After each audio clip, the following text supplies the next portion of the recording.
une femme aime recevoir des attentions. Je connais pas beaucoup de femmes qui aiment pas recevoir des attentions. Une femme aime ça recevoir des fleurs, des compliments, des attentions. Les femmes aiment le romantisme, honnêtement. Mais les hommes aussi. Il y a des hommes aussi qui aiment ça. Il y a certaines femmes qui reçoivent tellement, je trouve, de leur partenaire, puis qui donnent pas. T'as 21 ans et t'as déjà une carrière en coiffure. Mm-hmm. Pourquoi t'es autant structuré dès un âge aussi jeune? Je pense que j'ai toujours été un peu comme ça. Mm-hmm. J'ai commencé à travailler jeune. À 12 ans, j'ai commencé à travailler assez jeune. Puis j'ai une indépendance. Je veux dire, j'ai toujours été quelqu'un de très indépendante. Mm-hmm. J'aime travailler, je suis pas quelqu'un de paresseuse, honnêtement. J'ai compris qu'il faut travailler pour son argent, puis quand j'ai un but, c'est pas en étant assis sur son fauteuil que ça va se faire toute seule. Comment que tu vas y arriver? Qu'est-ce que tu vas faire? Genre, c'est quoi tes plans? J'ai toujours un peu eu ce minding un petit peu. Que tu peux tout acquérir dans le fond en travaillant fort. Oui. Puis je pense qu'on n'arrête jamais de travailler. Je préfère le million, puis c'est important, je pense, de travailler puis d'avoir des buts, puis d'avoir des goals. Peut-être pas de travailler genre 7 jours sur 7, mais je veux dire, c'est sûr que je continuerai à travailler puis à achieve mes goals. C'est sûr, c'est sûr. Pourquoi? Ben, en fait, la question se pose parce que tu dis que tu as commencé à travailler à 12 ans. Mm-hmm. Et dans certains pays, ça serait très mal vu. Ah oui. Ils pourraient poser la question, pourquoi tes parents t'ont laissé travailler à partir de 12 ans? C'est moi qui ai demandé. Je faisais 1 jour semaine. Je travaillais 3 heures. Ça m'occupait le soir. Par contre, tu sais, jamais été quelqu'un qui a eu énormément d'amis plus jeunes. Mes amis me mettaient toujours un peu à l'écart. J'étais toujours un peu seule. Puis je pense que c'était une façon pour moi d'occuper un petit peu mon temps. Puis... Je viens de faire peut-être oui. une interconnexion. C'est vrai que depuis toutes nos conversations, on a beaucoup parlé de ton travail oui. et on va dire de tes anciennes relations amoureuses, on peut dire ça, et relations secrètes. Mais quand... Est-ce que... Mais... T'as très peu parlé d'amitié. Est-ce que t'as des amis? J'ai quelques amis. Pas beaucoup. Je peux dire 3, 4. C'est tout. Pourquoi t'as peu d'amis? Ça, c'est un gros sujet. J'ai jamais... Ça n'a jamais été facile pour moi. Depuis que je suis jeune, maternelle, je me rappelle que ça cliquait pas. Je pense que premièrement, ça n'a jamais cliqué avec les gens de mon âge. C'est pour ça que ça fonctionnait pas au primaire, au secondaire, parce que je veux dire, tu tiens avec les gens dans ton année, ça n'a jamais fonctionné. Mes amis présentement sont tous dans la fin vingtaine, début trentaine. Mes meilleurs amis sont tous vraiment plus vieux. Ça n'a jamais cliqué. Au secondaire, j'ai vécu beaucoup d'intimidation, du rejet. Ça a été vraiment l'enfer. Fait que pour moi, l'amitié, j'ai toujours été un petit peu trahie, blessée vraiment beaucoup. Fait que pour moi, c'est pas tout le temps juste beau, l'amitié. On dirait que j'ai vu plus de négatifs là-dedans. Voilà pourquoi j'adore ce podcast. Quand je faisais l'enregistrement FaceTime, je t'ai dit que quand on parlait par FaceTime, je t'ai dit que parfois on parle de choses et littéralement au tournage on parle de rien. Oui, absolument. Et je sens que j'ai touché une corde sensible. Et je te le dis ouvertement, tu vas dire ce gars à Oregon. Mais je pense qu'on va explorer plus l'amitié. Parfait. Est-ce que le travail n'est pas quelque peu pour toi une échappatoire à cette difficulté de créer des bonnes relations amicales ou des bonnes relations avec les gens? Et juste avant de commencer, Ariane, est-ce que tu pourrais brièvement te présenter pour ceux qui sont en train d'écouter? Oui. Aussi, juste te mettre un peu plus en anglais comme ça parce que... Je suis tellement concentrée sur elle. Ben, t'inquiète. Tu peux le Mais j'en ai pas besoin. T'es sûr que tu seras confortable? Non, je m'inquiète même pas, là, de toute façon. Je suis pas en plus ici. Ok. Me présenter, fait que... C'est comme tu préfères. Tu peux dire tout ce que tu as envie de dire ou tout ce que tu n'as pas envie de dire. Parfait. C'est des présentations de 30 secondes. C'est spontané pour vrai. Pas besoin de réfléchir. Si tu as vu de dire je m'appelle Ariane, a dit je m'appelle Ariane, c'est tout. Ouais. Donc, je m'appelle Ariane, j'ai 21 ans. Je travaille présentement comme coiffeuse depuis 2 ans. Vraiment présente sur les réseaux sociaux, TikTok, Instagram. Voilà. Parce que même dans ta présentation, tu as juste parlé de ton travail. C'est vraiment important pour moi, mon travail. Parce qu'on dit travail, mais c'est une passion. C'est vraiment une passion. La coiffure, c'est un art, c'est une passion. Ça prend beaucoup dans ma vie. Vraiment. C'est pour ça que j'en parle beaucoup, je pense. Pourquoi c'est difficile pour toi de te faire des amis actuellement? Ben, surtout à mon âge, il y a plusieurs points, plusieurs raisons. Je trouve que présentement, dans la début vingtaine, mi-vingtaine, je veux dire, tout le monde a déjà leur petite gang. J'ai l'impression que tout le monde, tu sais, rendu à cet âge-là, tout le monde a leurs amis, tout le monde est loqué. C'est difficile, puis je trouve que notre génération est pas ouverte à rencontrer d'autres mondes. Peut-être que je rencontre pas les bonnes personnes. Les gens sont difficiles d'approche. Les gens, quand ils ont leur vie, leurs amis, leur carrière, rendu à cet âge-là, t'as tellement de choses dans ta vie que t'as plus de temps puis t'as plus de place pour des amis. Fait que je sens que les gens sont vraiment fermés puis c'est vraiment difficile d'établir des connexions. Puis je suis quelqu'un qui a vraiment peur du rejet. Puis ça m'arrive encore aujourd'hui de sortir dans des bars, puis moi je m'en vais pas là pour les gars, là. Moi je vais me faire des amis de filles. Puis il y en a rien à foutre, là. Puis genre il y a des filles là, que eux ils sont là pour les boys, puis ils veulent pas se faire d'amis, puis ils sont complètement fermés. Puis comme tu sais, comme je trouve ça vraiment difficile de se faire des amitiés de filles, des amis de filles. Ouais. Se créer des bons liens d'amitié, dans le fond, présentement, c'est un peu plus compliqué parce que les gens, comme tu le dis, ils ont déjà leur groupe d'amis, ils veulent pas forcément l'agrandir. Mais j'aime poser des questions qui portent à réfléchir. Si tu as de la difficulté à faire des amis, est-ce que tu n'es pas quelque peu la source de ce problème-là? Ah, probablement. J'ai de la difficulté à faire confiance. Probablement que ça paraît. Comme je suis ouverte à me faire des amitiés, mais je pense que c'est long avant d'établir une bonne amitié, d'établir un lien de confiance. J'ai vraiment de la difficulté à faire confiance. Par mauvaise expérience, je pense. Par mauvaise expérience? Oui. Ben, je veux dire, moi, c'est vraiment le rejet, honnêtement. Puis c'est au secondaire, les cliques, les filles, les gangs. Quand t'en fais plus partie, t'en fais plus partie, tu sais. Puis c'est l'humiliation. J'ai vraiment été là-dedans beaucoup, je pense, plus jeune. Fait que c'est juste de... C'est quoi qui s'est passé? Je sens vraiment comme un peu de tristesse dans ta voix quand tu racontes ça, dans le sens que même si c'est quelque chose qui s'est passé il y a très longtemps, j'ai l'impression que dans le fin fond, ça t'affecte encore aujourd'hui. Oui, vraiment. Vraiment.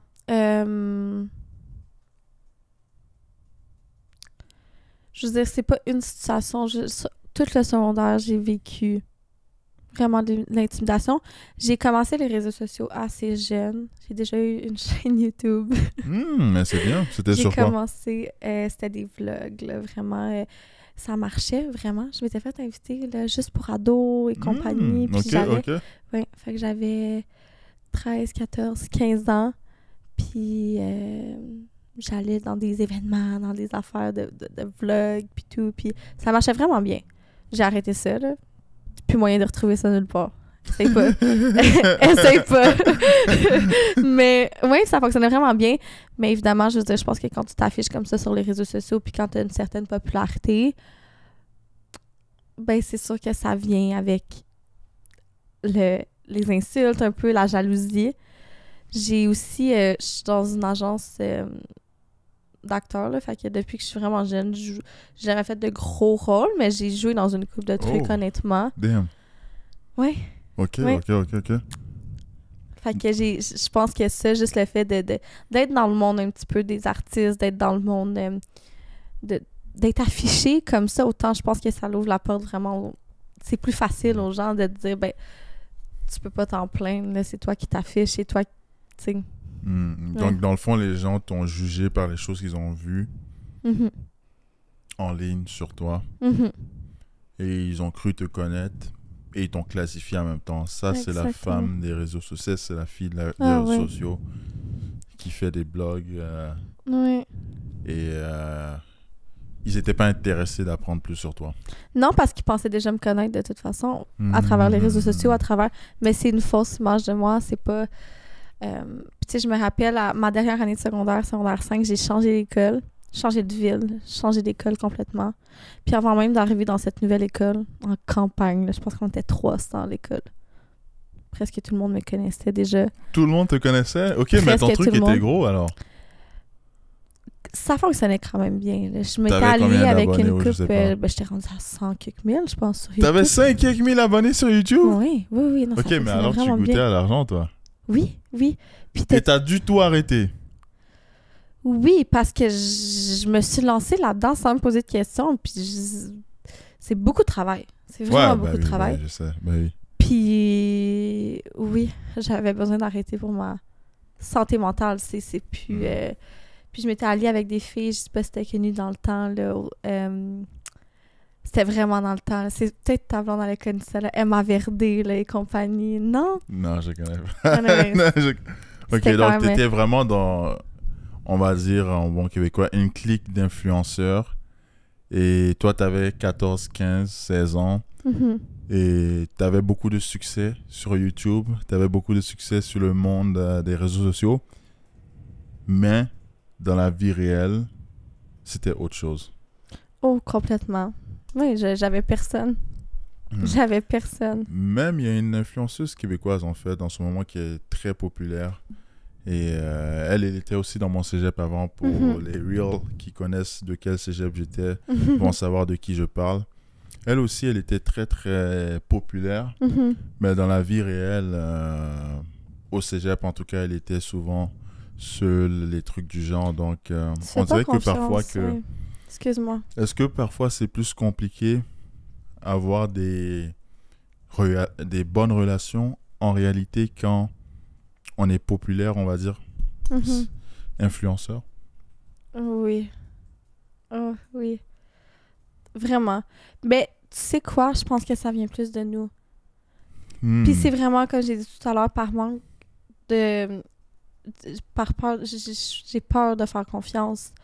Tu sais pas, les gens sont là pour les bonnes raisons, sont là pourquoi. C'est vraiment par manque de confiance, par peur de rejet. C'est quoi qui t'a fait peur?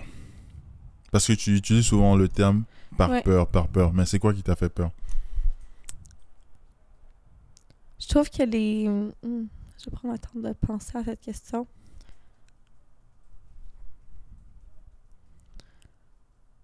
Mais tu sais, c'est ça, je pense que j'ai tellement vécu d'expériences au secondaire que les filles se mettaient amies avec moi, mais juste pour rire de moi, ou bien pour dire « Ah, ben je suis amie avec Ariane », puis juste être là pour les mauvaises raisons, simplement, puis de t'utiliser, que ce soit utilisé pour toutes sortes de choses. Je pense que dans la vie, t'as pas besoin d'être influenceur pour, genre, te faire utiliser.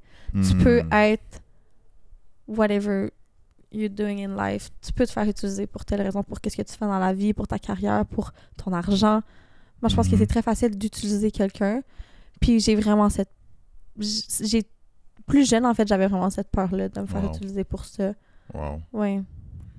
Maintenant, on est en 2024. T'as 21 ans. Tu travailles. Oui. Est-ce que t'es fier de toi, présentement? Je suis tellement fière de moi. Vraiment. J'ai traversé quand même énormément d'épreuves dans les dernières années.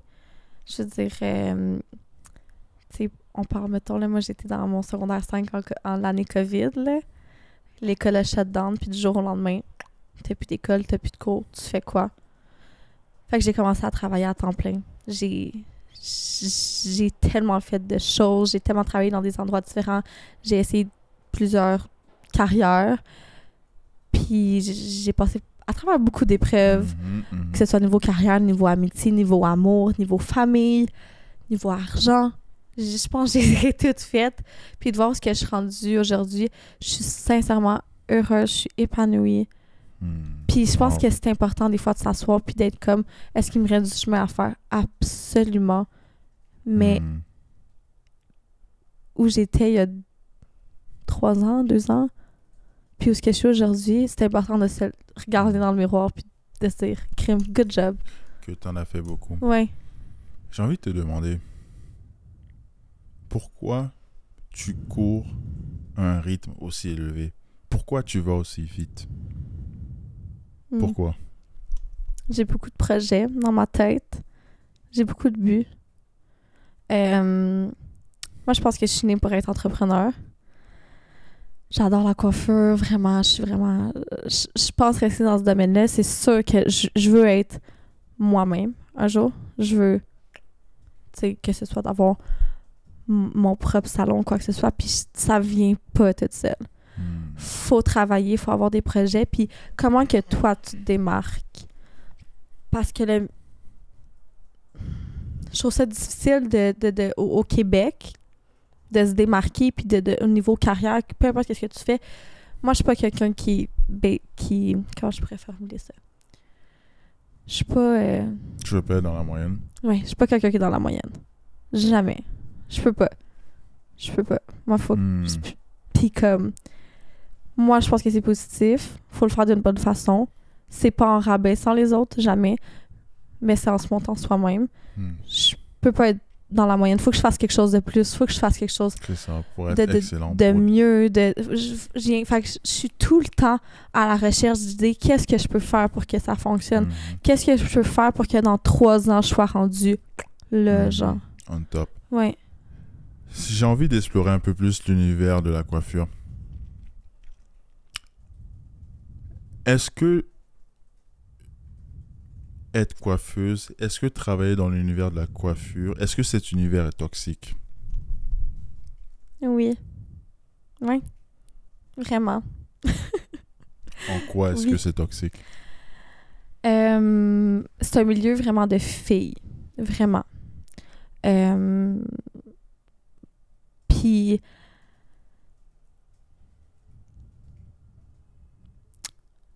je trouve que c'est un milieu un petit peu de compétition, c'est un petit peu shark, c'est un petit peu c'est qui la meilleure, c'est qui... Il y en a toujours une qui a plus de clientes qu'une autre, il y en a toujours une qui fait plus d'argent qu'une autre, il y en a toujours une que, tu sais...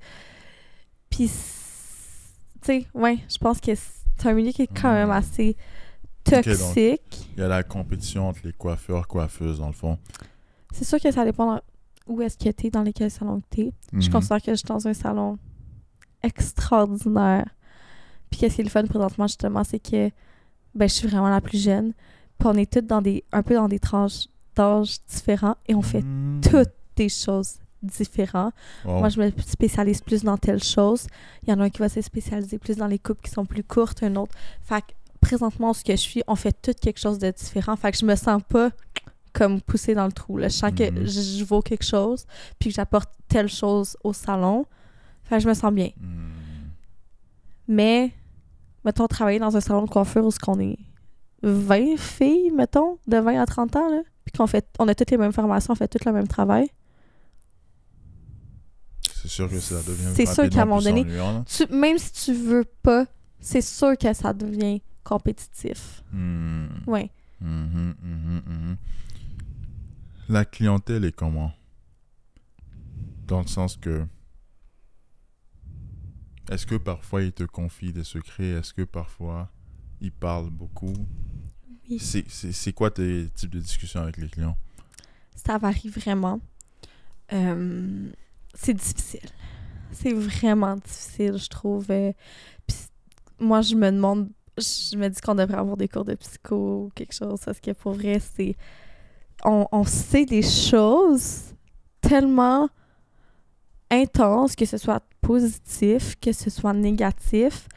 J'ai déjà eu des confessions de clientes. J'ai déjà été la première à apprendre qu'une de mes clientes, elle avait le cancer, avant même qu'elle le dise à sa mère, avant même que... J'étais la première à savoir que ma cliente se divorçait, que ma cliente, c'est comme, honnêtement... Quoi? Oui, elle voulait demander le divorce, elle me l'a dit à moi avant de le dire à son mari. Honnêtement, non, je t'ai dit, oui. La fille la femme t'a annoncé qu'elle va se divorcer à toi en premier avant d'annoncer. Oui. Hein? Mais je veux dire, la cliente, ça fait 2 ans que je la connais, qu'elle me suit, que je l'ai sur ma chaise. Elle me raconte toutes ces histoires. C'est des rendez-vous qui durent 3-4 heures. À un moment donné, tu parles, puis ça fait 3 rendez-vous en l'espace de 3 mois, là. Fait que, tu sais, 9 mois. Quelqu'un, ben, tu sais, je suis plus vraiment heureuse, ça fonctionne plus. Puis elle est comme, ben, tu sais, genre, je pense que c'est là que ça va se passer. Je pense que. Comme... Est-ce que c'est toi qui l'as conseillé de non. faire le... non. Non, je pense qu'en tant que coiffeur, il faut avoir une bonne oreille. Faut faire attention, par contre. Tu sais, j'ai pas eu de cours de psychologue, tu sais, je peux pas m'avancer. Je pense que c'est important d'avoir une oreille puis d'essayer de comprendre, mais je peux pas commencer à conseiller toutes mes clientes. Je travaille de 9 à 9. Je peux avoir 5 histoires différentes dans ma journée. Une cliente que je commence, mettons, à 9h le matin, je la coiffe là, super rapidement parce que ça va se marier. C'est son jour de mariage aujourd'hui. Là. Je la coiffe pour le plus beau jour de sa vie. Elle pleure de joie et excitée. C'est tellement un beau moment. Puis là, je la termine, je suis un peu en retard, je recommence mon autre cliente qui se fait coiffer parce qu'elle s'en va aux funérailles de sa mère, puis elle pleure, puis c'est lourd, puis c'est difficile.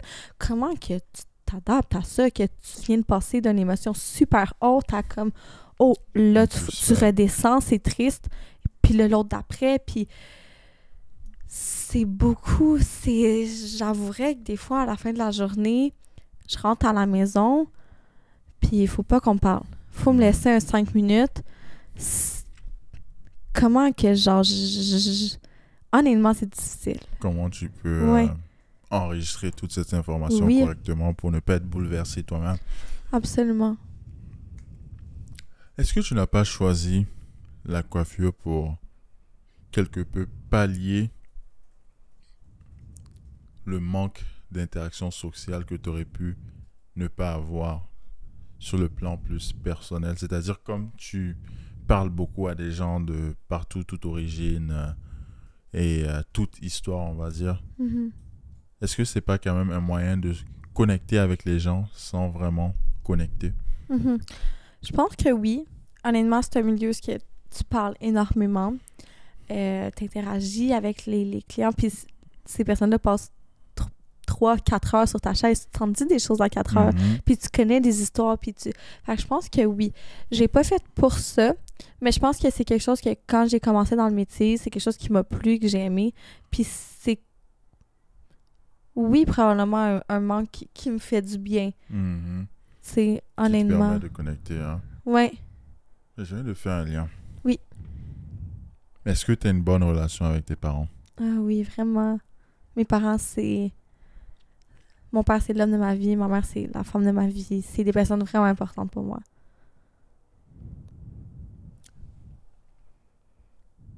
C'est quoi le plus beau souvenir de ton enfance? Oh! C'est vraiment une bonne question. J'en ai tellement. J'ai vraiment grandi dans une famille incroyable. Pendant 18 ans de ma vie, j'ai été élevée avec mes 2 parents.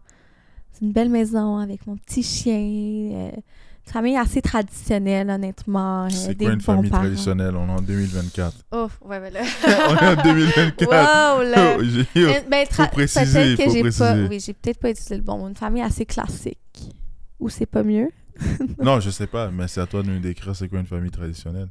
Une petite famille très tranquille. La routine. Mes 2 parents travaillaient beaucoup. Une espèce de... Ils travaillaient dans quel domaine? Donc, mon père est policier. Ça, on le met pas, par contre. Comment ça? Moi, je fais pas de coupure. C'est vrai? Je fais pas de coupure. Ouais. Mais on sait pas c'est qui ton père, soit. Ouais, D'accord. vas-y. Je recommence. Non, vas-y. Bah, c'est pas grave, tu peux continuer. Donc, puis ma mère, elle travaille dans les hypothèques. Ok. Ouais. Puis, c'était vraiment la routine, je pense. On rentre à la maison. Je suis toujours... je veux dire, on est... T'es enfant unique? Ma frère? mère a un fils. Fait que c'est mon demi-frère. Ben, Ok, famille recomposée alors. oui, mais on a 6 ans de différence. Puis ma mère, elle avait en garde partagée. Fait que je me considère vraiment comme... Tu sais, j'ai une enfant unique. Je veux dire, je suis enfant unique de mes 2 parents, là. Ouais. Est-ce que tu as eu assez de support émotionnel au cours de ton enfance? Vraiment. J'ai vu des psychologues toute ma vie. Oh! Oh! Pourquoi t'as vu des psychologues toute ta vie? Ayant des très bons parents, je pense qu'ils ont vraiment réalisé un petit peu que j'avais beaucoup de difficultés plus jeune. Parce que t'as dit même... Excuse-moi de t'avoir interrompu. T'as dit même à la maternelle, t'avais la difficulté à te faire des amis? Ben, en rentrant à l'école, je pense que... Je veux dire, ça j'ai jamais ramené... Je veux dire, oui, j'ai eu 1 ou 2 amis à la maison, mais tu sais, comme... Je me rappelle pas d'avoir eu de la facilité à avoir des amis, puis être dans des gangs, puis à me faire inviter à des places. Le problème est profond et même plus profond que je pensais. Ah oui. Oui, non, c'est deep, là. Oui. Est-ce que t'as peur des gens? Non. En fait, peut-être la meilleure question est... Est-ce que t'as peur qu'on sache t'es qui?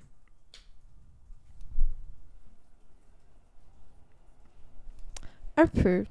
Je dirais que dernièrement, je me suis créé des nouvelles amitiés qui fonctionnent vraiment bien, honnêtement. Puis ces amitiés-là me présentent d'autres amis, puis j'essaie de rentrer dans des gangs un petit peu. Puis à chaque fois que je rentre, c'est comme « Ah, c'est Ariane! » Tu sais, le monde connaît mon nom. Le monde, que ce soit, tu sais, j'ai une plateforme sur TikTok qui fonctionne quand même assez bien, sur Instagram. Puis je veux dire, très jeune aussi, j'avais eu ma passe, j'ai été sur YouTube, etc. Fait que je pense que oui, j'ai peur un peu de comment que les gens me connaissent, d'où, puis comment, puis tu sais, mais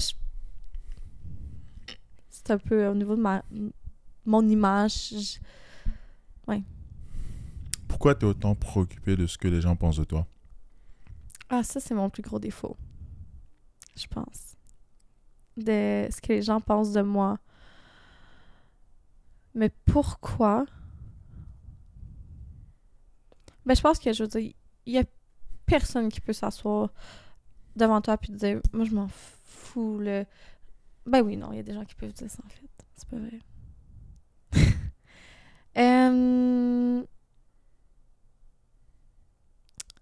Je sais pas. Je pense que je suis une personne qui a quand même besoin de validation, quand même besoin... Tu sais, je suis quelqu'un que, mettons, quand je fais quelque chose de bien, il faut qu'on me dise « Good job, tu sais, t'es bien. » Tu sais, faut... non, mais vraiment... Attends. Excuse-moi d'avoir ri, mais... Non, c'est correct. Juste penser du point de vue relation de couple. Est-ce que tu as besoin qu'on te dise « Je t'aime à chaque 2 secondes » Non. T'es la plus belle à chaque 2 secondes? Non. C'est des choses comme ça? Non, ou je comprends pas? non, pas du tout. Non, c'est soit au niveau carrière, amitié, peu importe. Je veux dire, moi, quand je suis quelqu'un qui a besoin de démontrer que comme je fais bien mon travail, je suis une bonne amie, tu sais, j'ai besoin de le démontrer. OK. Mais aussi qu'on te le verbalise aussi. Ouais. Est-ce que tu as confiance en toi? Oui. J'ai confiance en moi. Mais je reste encore jeune. Est-ce qu'il y a du travail à faire encore? Définitivement. Mais je suis quelqu'un qui a vraiment confiance en moi. Puis ça s'est bâti, je te dirais, dans la dernière année, honnêtement. C'est un travail... C'est quoi qui a bâti ça?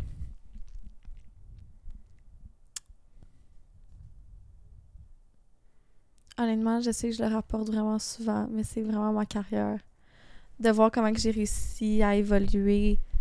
Puis tu sais, j'ai vécu des choses vraiment difficiles. Je me suis faite, là... Tu l'as fait quoi? Rabaisser, là. Rabaisser?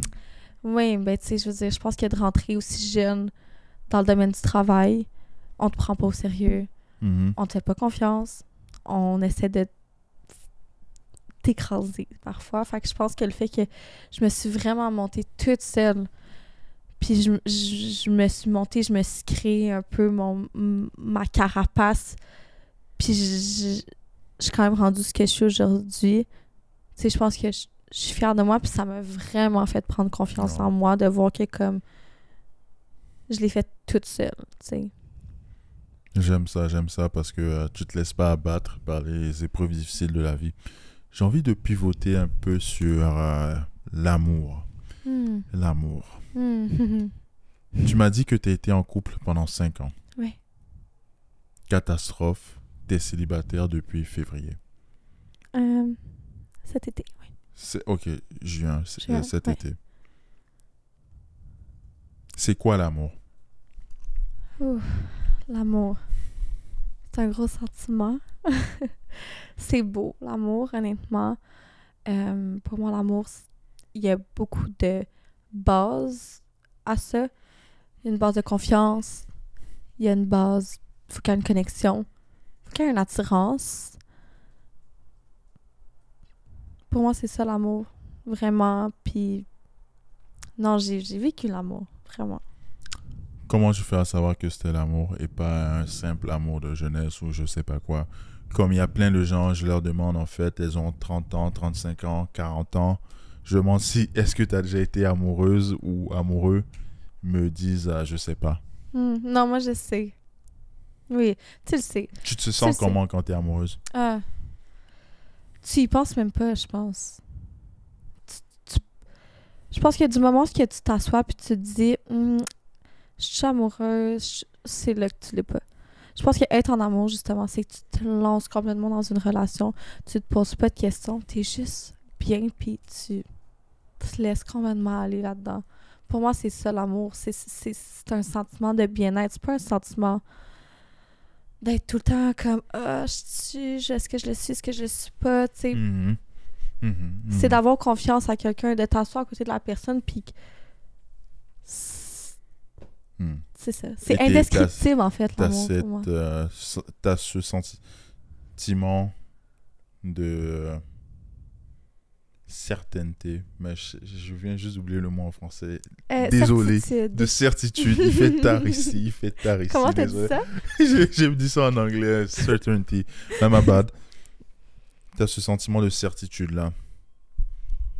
T'étais certaine, mais la réalité est que présentement, ça n'a pas marché. Pourquoi? Je pense que on est dans je suis dans une tranche d'âge où on évolue beaucoup. J'ai rencontré cette personne-là, j'avais 16 ans. J'ai 21 ans aujourd'hui. Ça fait 5 ans, là.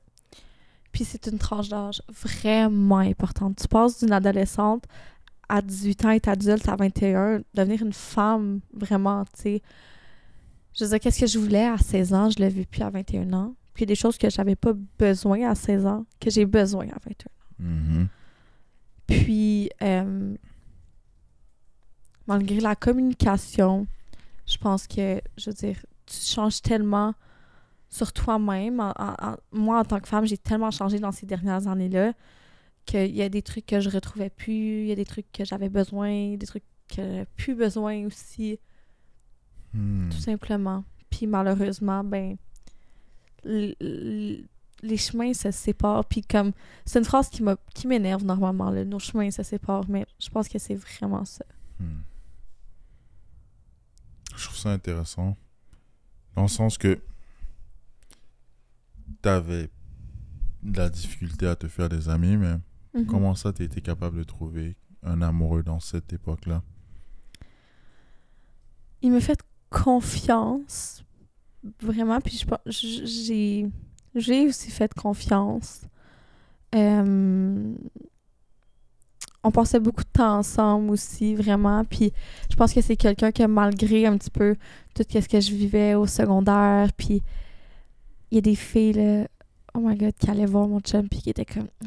Tu devrais la laisser, là. Mon ex avait reçu des messages là, de filles qui étaient comme... Ah, non. Non, non, non, non, jette-moi ça tout de suite. Genre, après 1 mois de relation.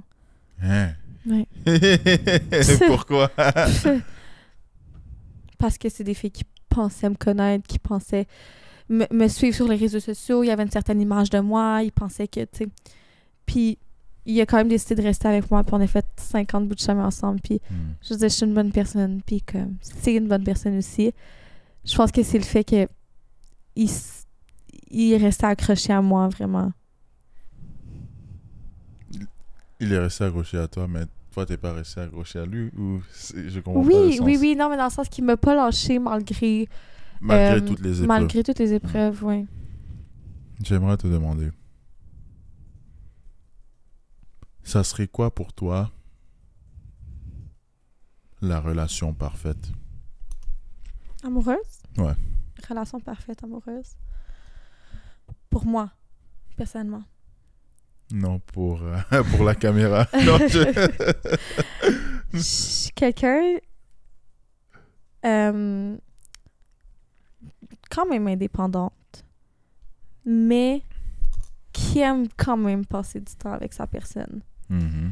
Pour moi, une relation parfaite, évidemment, c'est une relation de confiance, mais une relation de communication. Oh! C'est quoi la bonne communication? Moi, je pense qu'on a chacun des façons de communiquer différentes. J'ai une façon de communiquer, tu as une façon de communiquer. Faut qu'on en discute, faut qu'on le communique, quelles sont nos façons à nous de communiquer. Moi, je peux te dire, moi, quand il arrive quelque chose, que je me sens pas bien ou quoi que ce soit, moi, je m'isole. Ton partenaire peut dire, moi, quand il y a quelque chose, au contraire, il faut qu'on en parle tout de suite, il faut qu'on règle là, maintenant, on peut pas attendre. C'est important de le savoir. Let's mix it together, puis essayons de trouver un entre-deux, essayons de trouver quelque chose. Puis ça, c'est difficile que ça fonctionne. Parce que je trouve qu'on a toutes des façons différentes de communiquer, de gérer une situation. Puis c'est important, je pense, que ça fonctionne. Pour moi, une relation parfaite, c'est une communication parfaite. Une communication parfaite, c'est vrai, parce que c'est vraiment ça, la base de toute bonne relation. Mm-hmm. Est-ce que tu dirais que il y a un rôle dans le couple homme-femme? Est-ce qu'il y a un rôle de genre, c'est-à-dire l'homme doit faire ci, la femme doit faire ça pour que ça marche bien? C'est une bonne question. Je pense que, je veux dire, les rôles sont à 50-50 dans une relation. Une femme aime recevoir des attentions. Je connais pas beaucoup de femmes qui aiment pas recevoir des attentions. Une femme aime ça recevoir des fleurs, des compliments, des attentions. Les femmes aiment le romantisme, honnêtement. Mais les hommes aussi. Il y a des hommes aussi qui aiment ça. Regarde sa blonde! Non, mais honnêtement, les hommes aussi aiment ça. Puis il y a certaines femmes qui reçoivent tellement, je trouve, de leur partenaire, puis qui donnent pas. Je pense que c'est ça un des problèmes des relations actuelles. Il y a malheureusement plein de femmes de la gente féminine qui aiment recevoir. Mm-hmm. Tu donnes quoi à la fin? Mais ils sont là comme ça. Ils font rien. Tu penses quoi des gens comme ça? J'ai de la difficulté. Pour moi, un homme, ça doit être un homme, tu penses à un homme, la masculinité. Pardonnez-moi. Oui, absolument. Mais les gars ont besoin de ça aussi. Mm-hmm. Les gars ont besoin de se sentir aimés. Les gars ont besoin... Moi, c'est 50-50 dans une relation. Mm-hmm. C'est le gars qui... Selon moi, c'est le gars qui va ouvrir la porte. Des intentions de romantisme comme ça. Mais pourquoi moi, je ne pourrais pas arriver à la maison puis avoir pensé à mon chum puis avoir amené quelque chose qui me fait penser à lui? Moi, je le fais. C'est bien. C'est important. C'est bien. Ça te permet de cultiver une bonne relation avec la personne parce que c'est important aussi de surprendre sa partenaire régulièrement et ne pas prendre les choses pour acquis. Tu as dit qu'une relation, c'est 50-50 Oui. entre hommes et femmes. Alors, est-ce que tu accepterais de sortir avec un homme qui gagne seulement 70% de ton salaire? 70%? C'est beaucoup. Mais oui. Pour moi, l'argent n'a rien à voir dans une relation. C'est sûr que, je veux dire, quand on embarque là, dans une relation avec des enfants, une maison, c'est sûr qu'il y a discussion à avoir pour s'assurer qu'il y a une stabilité. Mais moi, je pense que amour et argent, c'est deux sujets qui sont vraiment différents. J'aime la personne. J'aime pas son argent, j'aime la personne. D'où est-ce que l'argent... C'est une question qui... J'ai vraiment beaucoup de difficultés avec les femmes qui sont comme... Faut que le gars fasse plus d'argent que moi. J'ai été 5 ans avec ma personne, j'ai jamais su combien qu'elle faisait. T'es un spécimen plus hors du commun, c'est-à-dire que il y a quand même une grande portion de la gente masculine, et ça c'est une généralisation, et je pense qu'on peut pas me critiquer sur une telle généralisation qui représente la population, qui préfère que leur homme soit le pourvoyeur. Pourquoi toi tu n'es pas d'accord avec cette perspective-là, cette vision de la vie? Pourquoi l'homme ne devrait pas être le pourvoyeur pour toi? Mais pas qu'il devrait pas, c'est juste, ça change rien. Ça change absolument rien dans une relation. Une relation, c'est de l'amour, c'est pas de l'argent. D'où est-ce que tu vas apprendre à connaître une personne, développer des sentiments, tomber en amour avec une personne, puis arrêter ça parce que cette personne-là a fait moins d'argent que toi? Moi, s'il y a de la stabilité, si on est capable de se bâtir quand même quelque chose, d'avoir une famille, puis qu'il n'y ait pas de stress financier, pour moi, l'argent n'a rien à voir avec l'amour, honnêtement. Je veux dire, une femme peut vraiment faire plus d'argent qu'un homme. Puis ça change quoi? Est-ce que ça change au niveau de l'amour? Pour moi, c'est pas... c'est une question que, honnêtement, ça me... Oui, ça me fâche qu'il y ait des femmes que c'est dans leurs priorités, là. C'est curieux, au Québec, il y a un sujet populaire récemment à cause d'un show qui a invité des hommes masculins toxiques. Oui, j'ai vu ça. Des mâles alpha. J'ai envie de te demander. Moi, je suis à contrario du courant. C'est quoi la féminité toxique? Oh, j'aime cette question. Je me considère pas comme quelqu'un étant extrême féministe. Moi, je suis à l'égalité. OK. Je veux dire, j'ai pas fait extrêmement de recherche sur ce sujet-là, mais mon opinion personnelle étant que une femme est pas meilleure qu'un homme, mais un homme est pas meilleur qu'une femme non plus. On est 50-50. Ce que tu hontes présentement, ce que tu fais, moi, je fais complètement autre chose. T'es pas meilleur que moi. Je suis pas meilleure que toi non plus. On est à... Moi, je pense que c'est l'égalité. Puis ça m'énerve un peu qu'on est encore en train de se battre à se dire que, ben les hommes, oui, sont plus forts, sont plus... Puis là, les féministes, quand ils sont comme, OK, oui, mais nous, on est plus, on est...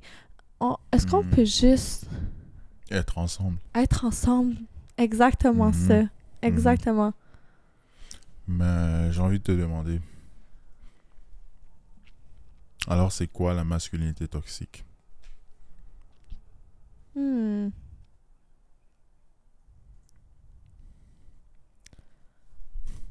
non, c'est une bonne question, ça, par contre. Tu m'as eu. Tu m'as eu.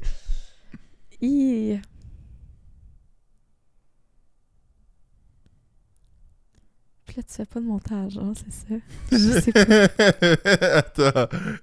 Mais dis ce que tu penses. Mais je me connais pas beaucoup. Honnêtement, Non, je mais suis plus dans la... c'est quoi un homme toxique pour toi? Un homme toxique, pour moi, c'est quoi? Ouais, c'est ça. Oui, vas-y. Ça revient à la même chose, Parfait. en fait. C'est quoi un homme toxique? C'est quoi un homme toxique? Je trouve que c'est très facile aujourd'hui.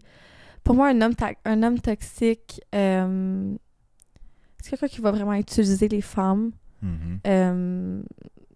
Puis je trouve que c'est tellement facile d'avoir un peu qu'est-ce qu'on veut aujourd'hui. Je veux dire, les femmes font la même chose que les hommes. Mais là, on parle d'hommes. C'est facile de passer à une à l'autre. Puis pour moi, ça, c'est toxique d'utiliser, puis d'utiliser de la manipulation aussi.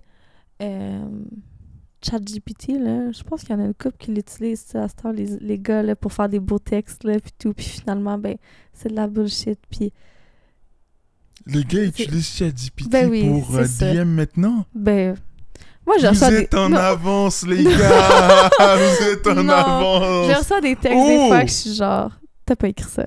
Puis c'est des beaux mots, puis des belles paroles, puis t'apprends à connaître la personne. Puis elle te manipule avec des mots, puis des textes que genre... Puis finalement, après ça, t'es complètement utilisé pendant une soirée, puis après ça, comme... Ah oui. ChatGPT pour chat game! Mais ChatGPT, c'est la vie, là. Je veux dire, tu fais tout avec ça, là. T'as-tu déjà essayé? Mais j'utilise ChatGPT, mais j'ai jamais pensé que les gens utilisaient ChatGPT pour DM. T'écris genre, donne-moi ta meilleure pick-up line, puis ça va te sortir des... Ben, j'ai jamais essayé, mais ça marche? Ça a déjà marché sur toi ou quoi? Non, pas avec moi. Ça marche pas par DM Instagram. Non.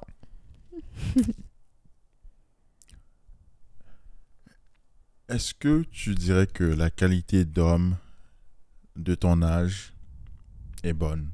Ou la qualité d'homme tout court présente au Québec, à Montréal, comme tu préfères, est acceptable ou bonne? C'est quand même global. Je veux dire, je peux pas mettre tous les mêmes gars dans le même panier. Mais en général, est-ce que nous, les hommes, on est des plaisantins ou on est des gens sérieux qui savent ce qu'ils font et qui sont respectables? Je pense qu'on peut encore en trouver, mais c'est plus difficile. Oh.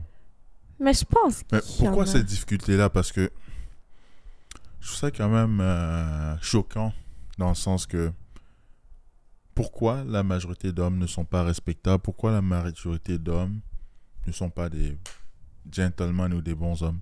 Mm-hmm. Mais je pense que, ben, scientifiquement, je veux dire, la maturité des hommes vient plus tard. Oui.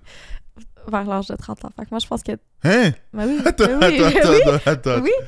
Vers l'âge de 30 ans, tu dis que... Les femmes vont être plus matures dans l'âge de 25 ans, puis les hommes, c'est vers l'âge de 30 ans, qui vont développer le 100% de leur cerveau. Cerveau intellectuel, de maturité. OK.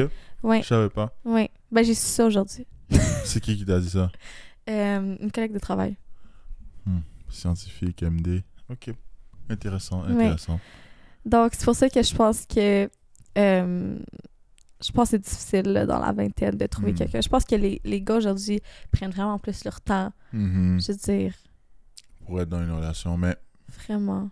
Toi, t'es sorti récemment de relation. Depuis juin, t'es célibataire.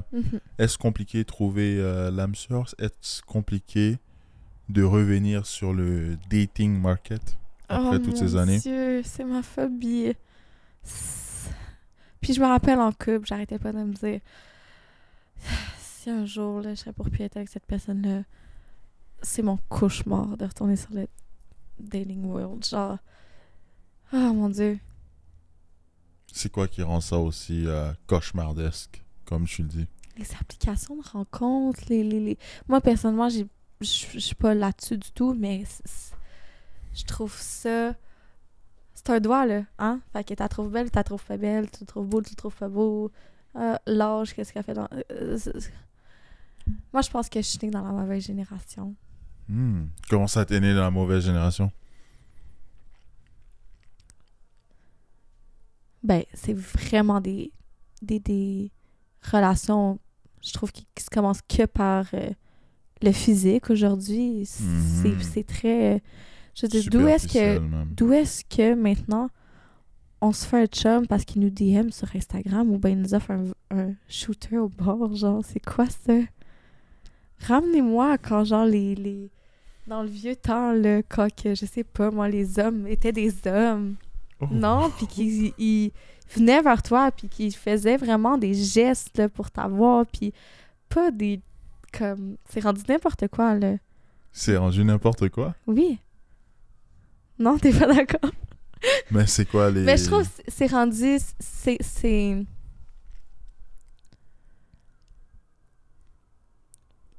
ça, c'est rendu vraiment difficile, vraiment... je trouve qu'il y a personne qui est là pour les bonnes raisons. Puis c'est vraiment, comme j'ai dit tout à l'heure, c'est la facilité d'avoir la chose. C'est facile aujourd'hui avec les réseaux sociaux d'avoir un peu ce que tu veux. Puis dès que tu l'as, ben, tu passes à un autre, tu sais. Est-ce que tu t'es fait utiliser? Parce que tu parles comme quelqu'un qui s'est fait utiliser. Oui. Tu t'es senti comment? En tant que femme, être utilisée pour X raison, c'est vraiment difficile. C'est vraiment, vraiment difficile de savoir que quelque chose n'était pas réciproque dans le sens que tu t'attaches à quelqu'un, tu t'essayes vraiment émotionnellement, là, tu sais. Nous, c'est à l'intérieur, là, tu sais, vraiment. Puis qu'au final, tu sais, tu t'es complètement fait jouer, là. Wow, je pense que c'est un sujet que j'aimerais plus aborder parce que c'est vrai que c'est un sujet d'actualité dans le sens que il y a beaucoup d'hommes qui sont pas sérieux. Dans le jargon, on les appelle les joueurs, les players. C'est intéressant, en fait, d'avoir la perspective féminine dans ce truc-là. Donc, quand un homme fait semblant d'être amoureux de toi pour t'avoir, c'est blessant. Mais vraiment. C'est quoi qui blesse dedans? Je pense que les filles, on est des petites bêtes quand même émotionnelles. Je dis pas que les garçons sont pas émotionnels. Les garçons sont émotionnels, mais je pense qu'on l'est vraiment beaucoup. Puis je pense qu'on s'attache rapidement, puis qu'on on jette quand même facilement dans des relations. Ben, pas qu'on jette facilement, mais dans le sens que je pense qu'on pense beaucoup. On est vraiment des overthinkers. En tout cas, moi, personnellement, je suis quelqu'un qui est très overthinker. Je pense beaucoup, j'analyse. C'est le fait de, je pense, autant être dans quelque chose émotionnel puis que cette personne-là est pas là du tout, contrairement à toi, mais te fait croire que oui. Puis après, tu te fais complètement jeter. Oui, ghost, oui. Il n'existe plus. Oui, il est parti. Il a fui. il est parti en courant. C'est quelque chose de régulier, rare, récurrent? Pour moi, personnellement? Ou... Pour toi, personnellement, ou juste en général? Ben, je pense que oui. Là, c'est quelque chose d'assez récurrent en général pour les filles. Je pense que les gars aiment courir. Les gars aiment ça, les défis. Right? Les gars vont... Les gars aiment les défis. Les gars aiment une fille inaccessible. Une fille qui veut pas vraiment le dire. Puis ils vont travailler parce qu'ils aiment ça. Ça monte leur ego, là. On s'entend, là. Une fille qui est un peu difficile à avoir, là, ça monte ton ego. Puis, parce que quand tu réussis à l'avoir, t'es comme... Moi, j'ai réussi. Mais après ça, quand tu l'as, t'en as plus rien à... Les gars arrêtent. Parce que c'est ça qui était le fun. C'est le défi d'avoir cette personne-là. Le défi d'avoir un peu l'impossible. Après ça, tu te sens fort. Tu te sens bien. T'es rempli de fierté. T'es comme, yeah, j'ai réussi. Mais après ça, au final, tu voulais même pas cette personne-là. La fille, elle t'intéressait même pas. C'était juste le petit challenge de... Puis à travers ça, ben, la fille, elle s'est attachée émotionnellement. Puis au final, ben, c'était même pas elle qui a sauté dans cette relation-là. Puis finalement, ben... Ça finit quand même en déception. Est-ce que ça fait pleurer? Oui. Je pense que oui. Ça doit être quand même un sentiment de dévastation dans le sens que t'es prête, t'es quasiment amoureuse de la personne et la personne te dit t'auras jamais rien de sérieux avec moi. Wow. Mais ça, c'est encore une histoire de communication, là. Dans le sens que, comme... Mais j'ai envie de porter le point de vue masculin parce qu'il y a certains gars que leur argument, c'est que c'est trop difficile parfois de trouver une femme pour eux. Donc, c'est-à-dire que pour avoir une chance de trouver une femme, ils sont obligés de mentir, rapprocher leur réalité à celle de la femme pour faire en sorte de la trouver, de l'avoir. Parce que s'ils disent la vérité, ils savent que la femme ne sera plus attirée par elle. Tu penses quoi de ce contre-argument qui dit que c'est parce que vous aimez qu'on vous mente qu'on ment? Je trouve ça un peu ridicule. Puis je pense que c'est pour ça que l'amour est autant difficile aujourd'hui, puis que c'est difficile de faire confiance. Puis c'est pour ça que je pense que les femmes, je vois dernièrement, là, les femmes prennent plus leur temps avant de s'embarquer dans des relations. Aujourd'hui, tu sais, j'entends ça fait 5, 6, 7 mois que j'apprends à connaître cette personne-là. Pourquoi? Mais parce que on dirait qu'on voit juste le vrai visage de la personne après 3, 4 mois. Tu sais, je pense que c'est au début, tu montres tout le temps que... Ben, pas tout le temps, mais je veux dire, il y a des gars qui montrent... Ouais, il y a des gars qui vont montrer une fausse image, justement, pour ressembler un petit peu. Puis c'est pour ça, je pense qu'on prend plus notre temps, vraiment, parce qu'on veut vraiment voir c'est qui réellement cette personne-là. Mais tu trouves pas que c'est quelque peu du n'importe quoi d'attendre 1 an avant de se mettre en couple? Ça dépend. Attendre un an avant de se mettre en couple, je veux dire, tu fréquentes la personne pendant 1 an, là, c'est beaucoup, of course. Je veux dire, c'est sûr qu'il y a des contextes à travers ça.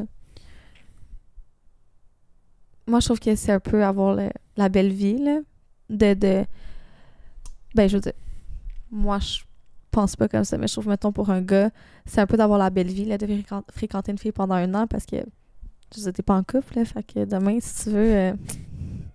t'en rencontres une autre au bord, ben t'es content, là, tu sais. Puis je pense que c'est un peu jouer avec les sentiments. Fait que je veux dire, si tu veux prendre ton temps à apprendre à connaître la personne, puis tu veux...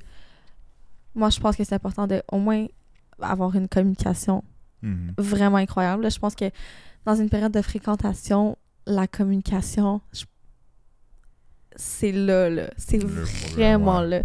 Parce que je trouve que c'est vraiment une zone grise, un peu de comme...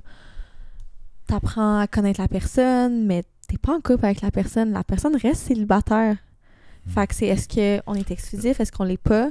Ce concept-là, j'ai un peu de difficulté avec le concept de fréquentation. C'est un concept même que j'ai découvert moi-même à Montréal.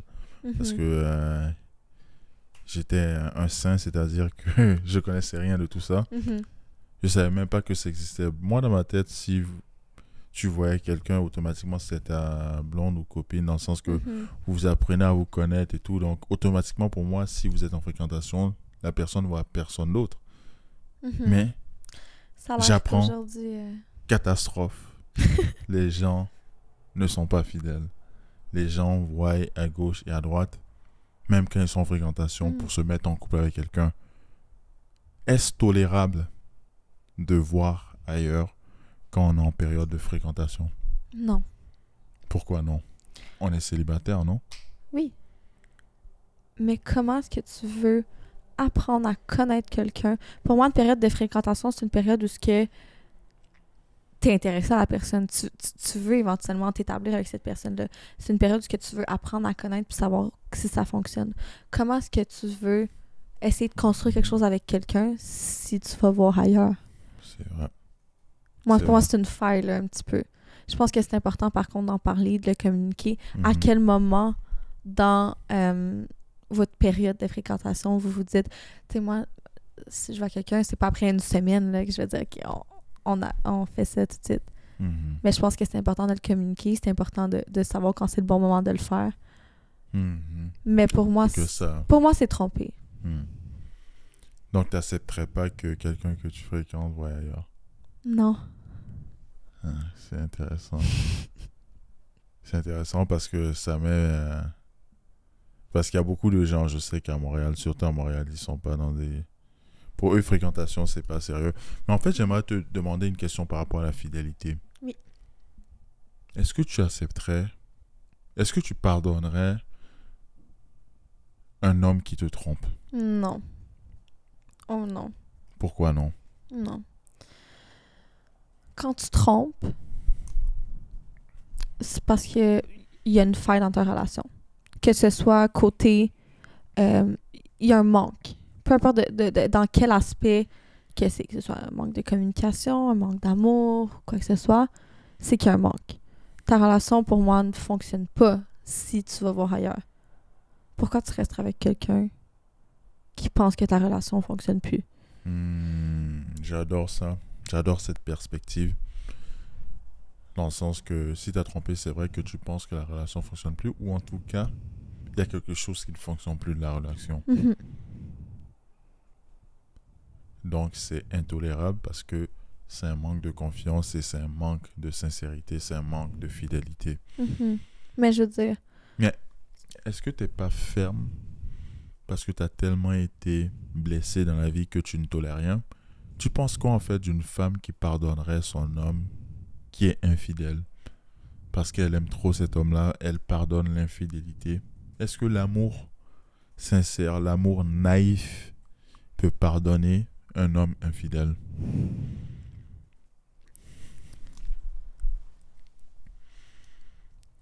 Je pense que quand on est amoureux, c'est sûr qu'on voit loin. Puis c'est sûr que je pense que on veut pardonner, on veut... Je pense quoi d'une femme qui pardonnerait?